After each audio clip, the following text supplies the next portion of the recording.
Hello అండి, నమస్తే.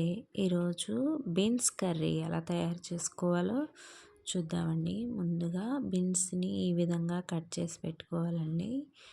తర్వాత ఈ విధంగా కట్ చేసుకుని పెట్టుకున్న తర్వాత పొయ్యి మీద కడాయి పెట్టుకొని అందులో కొంచెం ఆయిల్ పోసుకోవాలండి. ఈ ఆయిల్ కొంచెం వేడెక్కిన తర్వాత అందులో కొంచెం తిరగమోతు దినుసులు వేసుకోవాలండి. ఆ తిరగమోతు దినుసులు కొంచెం వేగిన తర్వాత కొంచెం ఒక ఉల్లిపాయ కట్ చేసి అందులో వేసుకోవాలండి. ఈ విధంగా ఉల్లిపాయ కూడా కొంచెం వేడెక్కిన తర్వాత కొంచెం కరివేపాకు వేసుకోవాలండి. కరివేపాకు అలాగే నేను కొంచెం జీలకర్ర కూడా వేసుకున్నానండి. అలాగే ఒక పచ్చిమిర్చి ఇవన్నీ వేసుకున్న తర్వాత గరిటెతో ఒకసారి తిప్పుకొని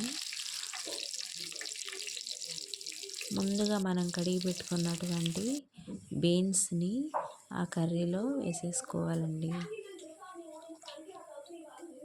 చూడండి, ఈ విధంగా కడిగి పెట్టుకోవాలండి. కడిగిన తర్వాత ఆ బీన్స్ని తీసి ఈ ఆయిల్లో వేసేయాలండి.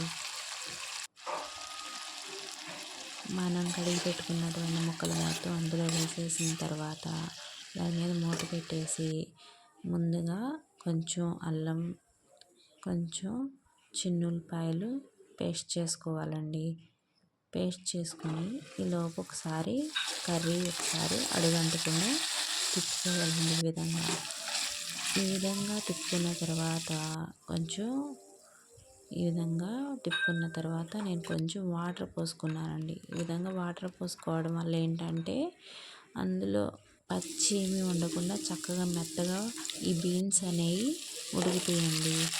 ఈ విధంగా ఉడుకుతాయి అన్నమాట. ఈ విధంగా ఉడికిన తర్వాత నేను ముందుగా కొంచెం అల్లం వెల్లుల్లి పేస్ట్ అనేది దంచి పెట్టుకున్నానండి. ఈ విధంగా దంచి పెట్టుకున్న దాన్ని అదిగోనండి ఆ కర్రీలో వేస్తున్నాను. ఈ కర్రీలో వేయటం వల్ల ఈ టైంలో వేయటం వల్ల ఏంటంటే ఫస్ట్ వేస్తే కొంచెం అడుగంటిపోతుందండి. ఇప్పుడైతే చక్కగా కర్రీ పడుతుంది. అలాగే నేను కొంచెం సాల్ట్, కొంచెం పసుపు కూడా యాడ్ చేసుకున్నాను. ఈ విధంగా కొంచెం ఉడికిన తర్వాత రెండు మీడియం సైజు టమాటా కాయల్ని కట్ చేసి అందులో వేసుకుంటున్నానండి. ఈ విధంగా వేసి ఒకసారి గరిటెతో తిప్పుకొని మూత పెట్టేసుకోవాలండి.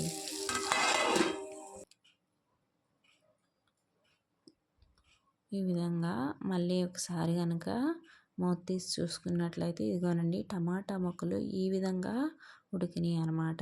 ఈ విధంగా ఉడికిన తర్వాత అందులో నేను కొంచెం రుచికి సరిపోను కారం అనేది యాడ్ చేసుకుంటున్నానండి. కూర అయితే చాలా బాగుంటుందండి. అంతేకాకుండా చాలా బలం కూడా ఈ కూర. మా వీడియో కనుక నచ్చినట్లయితే లైక్ చేయండి.